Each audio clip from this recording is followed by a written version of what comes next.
Hello, আসসালামু আলাইকুম। গুড়ের ক্ষীর বানাবো। দুধের ভিতরে পোলাওয়ের চাল সেটা দিয়ে দিছি। আমাদের এদিকে গাজীপুরে একদম খাঁটি দুধ পাওয়া যায়, তো সেটা দিয়ে চড়াই দিছি। আর এই হচ্ছে খাঁটি গুড়। গুড়টা সেই ভাই, আমার অতটা চিনি পছন্দ না, মানে গুড় আমার এত ভীষণ পরিমাণের পছন্দ আর কি। গুড়ের তৈরি যে কোনো খাবার আমার খুব পছন্দ। আমার বাসায় চিনি পাওয়া যাবে কি না মাঝে মধ্যে নাইও থাকে, এরকম অবস্থা হয়, কিন্তু আমার বাসায় গুড় সবসময় সারা বছর একটু না একটু ফ্রিজের কোনা একটু না একটু থাকবেই। একটা না একটা পাটালি গুড়ের একটা না একটা থাকবেই, মানে এটা থাকি একদম।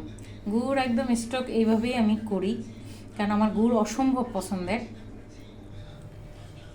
আমার তৈরি গুড়ের ক্ষীরটা কিন্তু সেই মজা হয়, আলহামদুলিল্লাহ সব কিছুর জন্য।